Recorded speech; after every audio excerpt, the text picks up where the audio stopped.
सभी दोस्तों एवं भाइयों को नमस्कार। उम्मीद करते हैं आप सभी लोग अच्छे होंगे, खा पी रहे होंगे, मस्त होंगे, पढ़ाई लिखाई आप लोगों की चल रही होगी।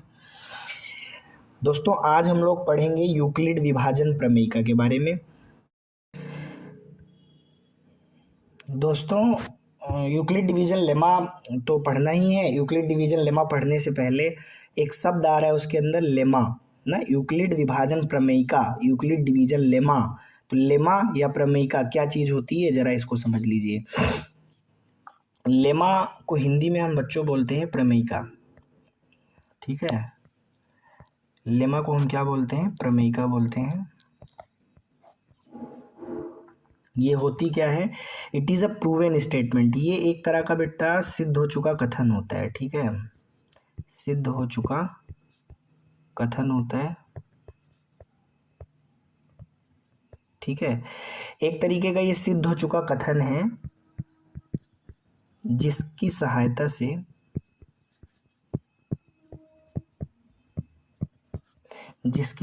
से दूसरे कथनों को सिद्ध किया जाता है। दूसरे कथनों को सिद्ध किया जाता है।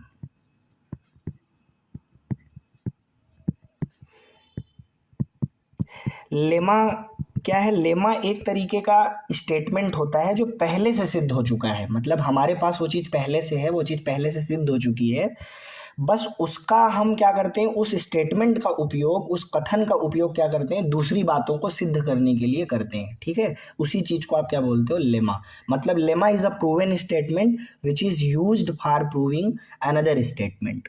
ओके, अब आइए देखते हैं Euclid division lemma. Euclid division lemma क्या होती है, यूक्लिड विभाजन प्रमेयिका क्या होती है। ये रही दोस्तों यूक्लिड डिवीजन लेमा। देखिए यूक्लिड डिवीजन लेमा का जो स्टेटमेंट है दोस्तों वो क्या है, इसको ज़रा समझने का प्रयास करिए। यूक्लिड डिवीजन लेमा आपकी कहती है, if A and B are two positive integer, are two positive integer, are two positive integer, then there exist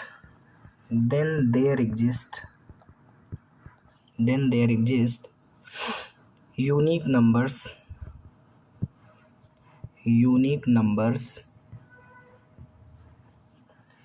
q and r such that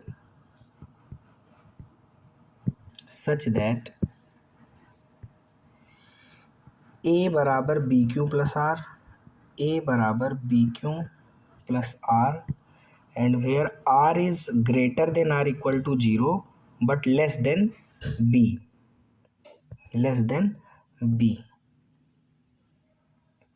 ये यूक्लिड डिवीजन लेमा की स्टेटमेंट है।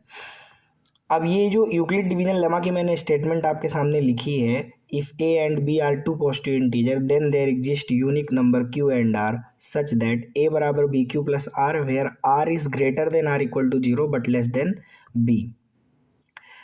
इसको अगर हिंदी में note करना चाहते हैं तो आप हिंदी में नोट कर लीजिए। If A and B are two positive integer, तो इसका मतलब हुआ यदि ए और बी दो धनात्मक पूर्णांक हैं, then there exist unique numbers Q and are such that, तो अद्वितीय संख्याएं क्यू तथा आर इस प्रकार अस्तित्व में होंगी कि ए बराबर बी क्यू प्लस आर, और आर आपको 0 या 0 से बड़ा बट लेस देन बी आपको लिखा हुआ दिख ही रहा है। ये हिंदी में हो गया। अब लेकिन आपको इसका मतलब समझ में नहीं आया होगा ना, इसका मतलब तो आपको समझ में आएगा नहीं। आप इसका मतलब ऐसे समझिए, क्या कितने ऐसे लोग हैं जो भाग देना जानते हैं, तो मुझे लगता है कि लगभग सभी बच्चे ऐसे हैं जो भाग देना जानते ही होंगे, है ना। भाग देना जानते हैं, चलिए भाई भाग देना जानते हैं। तो अगर मैं आपसे बोलूं कि आप जो है 3 को ले लीजिए एंड 10 को ले लीजिए, या मैं बोलूं 10 के बजाय आप और ले लीजिए, बड़ा नंबर ले लीजिए, 3 एंड 20 ले लीजिए, ठीक है। अब मैं बोलूं कि आपको डिवाइड करना है, भाग देना है, तो आप क्या करेंगे, यहाँ पे सबसे पहले एक को तो डिविडेंड सेलेक्ट करेंगे और एक को क्या सेलेक्ट करेंगे, डिवाइजर। लेकिन यहाँ पे सिलेक्शन का तरीका भी क्या होगा, कुछ ऐसा होगा। आप देखिए, जो छोटा है उसको आप बी कहेंगे और जो बड़ा है उसको ए। जैसे इसमें 20 क्या है, बड़ा है, 20 बड़ा है, तो इसलिए आप इसको ए बोल दीजिए, ठीक है। और जो छोटा है उसको आप बी बोल दीजिए, 3। अब आप क्या करिए, डिवाइड कीजिए, ठीक है। तो अब आप ज़रा ध्यान से देखिए, ये जो 20 है, ये जो 20 है, इसको आप क्या कह रहे हैं, इसको आप कह रहे हैं भाज्य। क्या कह रहे हैं, भाज्य। भाज्य का मतलब क्या हुआ, भाज्य का मतलब हुआ डिविडेंड। और इस 3 को आप क्या बोल रहे हैं, डिवाइजर। डिवाइजर का मतलब भाजक, ठीक है। अब आप डिवाइड करिए, 3 छंग 18।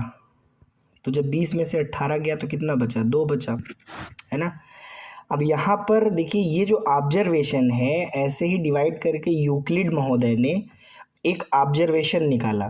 क्या ऑब्जर्वेशन निकाला, ये कह रहे हैं कि हम जितनी बार भाग दे रहे हैं, आप जरा देखिए, ये तो आपका क्या हो गया भाई, भाज्य हो गया, डिविडेंड। और ये क्या हो गया, भाजक। भाजक मतलब डिवाइजर। और यहाँ पर जरा देखिए, जो कोशेंट आ रहा है, कोशेंट का मतलब भागफल, कोशेंट का मतलब भागफल। तो क्यू से रिप्रेजेंट किया है उसको मैंने, तो वो आ रहा है 6। और रिमाइंडर कितना आ रहा है, रिमाइंडर मतलब शेष फल, रिमाइंडर मतलब शेष फल, उसको आर से डिनोट कर रहे हैं, कितना आया है, 2, ठीक है। तो ये कह रहे हैं कि ये जो क्यू और आर आया है ना, ये यूनिक होगा, ये अद्वितीय होगा। और इसकी एक विशेषता होगी कि ये जो भी शेषफल है, ये हमेशा, जरा देखिए, भाजक से क्या आता है, छोटा आता है, हमेशा भाजक से क्या आता है, छोटा आता है। तो इन्होंने देखिए क्या क्या ऑब्जर्वेशन निकाला। इन्होंने सबसे पहले तो एक ऑब्जर्वेशन ये दिया कि भाग के अंदर हमेशा ये चीज़ आपको देखने को मिलेगी, जो भाज्य होगा वो भाजक गुणे भागफल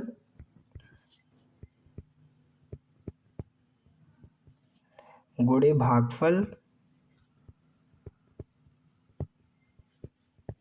प्लस शेषफल,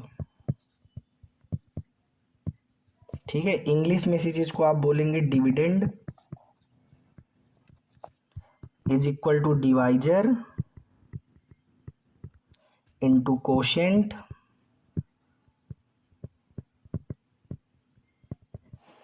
प्लस रिमाइंडर,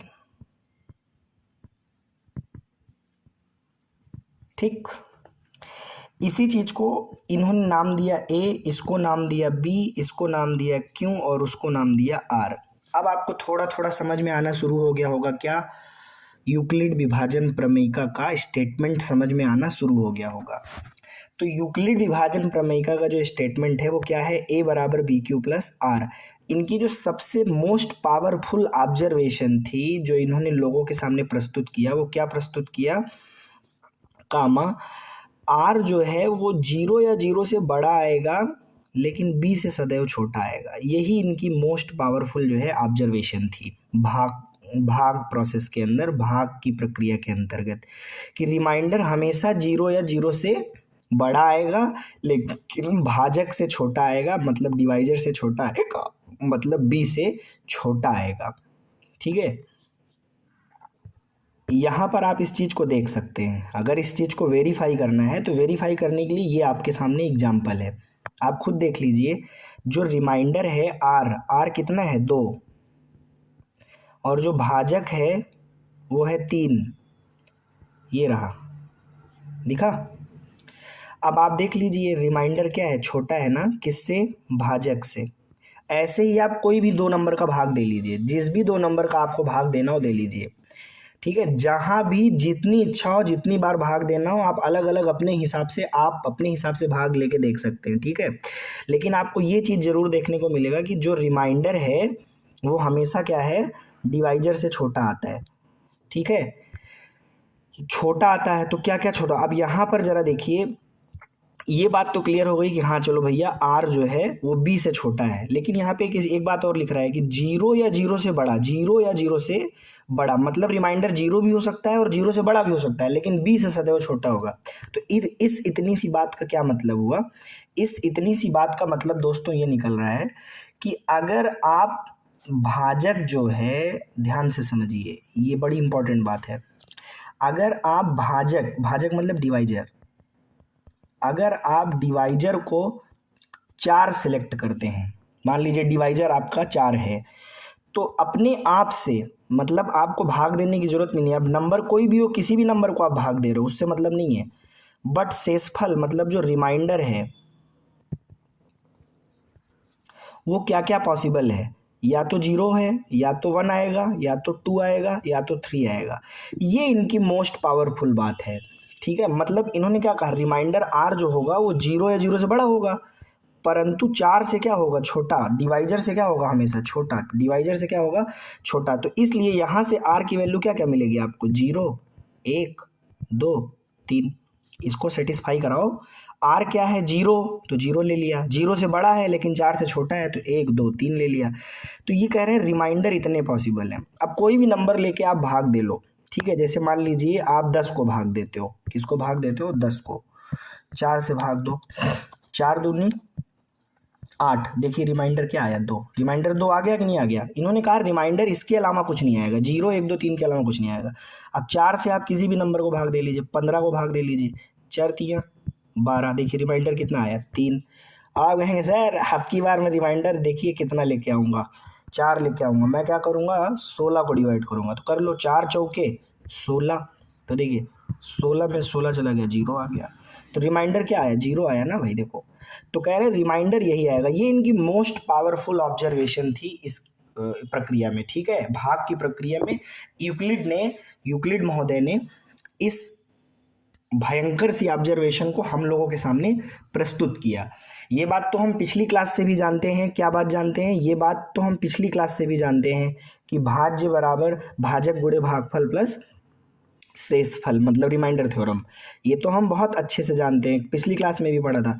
बट यहाँ पे जो सबसे मोस्ट इस स्टेटमेंट का, इनके स्टेटमेंट का जो ऑब्जर्वेशन था वो यही था कि रिमाइंडर जो है वो 0 या 0 से बड़ा होगा, परंतु भाजक से क्या होगा, छोटा होगा। उम्मीद करते हैं दोस्तों आपको इनका जो स्टेटमेंट है अब आपको अच्छे से समझ में आ जाएगा। अब आप स्टेटमेंट आके पढ़ लीजिए, देख लीजिए स्टेटमेंट इन्होंने क्या दिया है। इन्होंने स्टेटमेंट दिया है कि if a and b are two positive integer, यदि a और b दो धनात्मक पूर्णांक हैं। अब आप जान रहे हैं कि a और b अगर दो धनात्मक पूर्णांक हैं दोस्तों, देखिए if a and b two positive integer, दो धनात्मक पूर्णांक हैं। अब अगर a और b दो धनात्मक पूर्णांक हैं तो इसमें से एक क्या होगा, भाजक, और एक क्या होगा, भाज्य। मतलब एक डिवाइजर होगा और एक क्या होगा, डिविडेंड होगा। इसमें भी आपको सिलेक्ट करने का क्या तरीका है, जो बड़ा है उसको आप क्या बोलोगे, डिविडेंड बोलोगे, और जो छोटा है उसको डिवाइजर। मतलब अगर आप ए को बड़ा ले रहे हो तो ए आपका क्या हो जाएगा, डिविडेंड, और बी क्या हो जाएगा, डिवाइजर। और ये यहीं पे यहाँ पे लिए हुए हैं। अगर दोनों बराबर है, ए और बी दोनों बराबर है, तो किसी को भी डिविडेंड किसी को भी डिवाइजर ले सकते हो। तो अगर आप ऐसा लेते हो, एक को डिविडेंड एक को डिवाइजर सेलेक्ट कर लेते हो, तब ऐसी स्थिति में आपको दो नंबर मिलेंगे, एक क्यू मिलेगा और एक आर मिलेगा, वो अद्वितीय होगा, ठीक है। भाग प्रक्रिया में ए और बी के लिए दो यूनिक नंबर क्यू और आर होंगे। क्यू का मतलब क्वोशेंट, आर का मतलब रिमाइंडर। और वो किस प्रकार होंगे, सच दैट, वो इस प्रकार होंगे कि इस चीज को क्या करेंगे, सेटिस्फाई करेंगे। इस चीज का क्या मतलब है, dividend is equal to divisor into quotient plus remainder, मतलब भाज्य बराबर भाजक गुणे भागफल प्लस शेषफल। इसको क्या करेंगे, सेटिस्फाई करेंगे। और जो यूनिक नंबर आर होगा वो या तो 0 होगा या तो 0 से बड़ा, परंतु बी से क्या होगा, छोटा। यही बात आपको यहाँ से समझ में आई है। उम्मीद करते हैं आपको दोस्तों अच्छे से जो है क्या कहते हैं यूक्लिड डिवीजन लेमा समझ में आ गया होगा।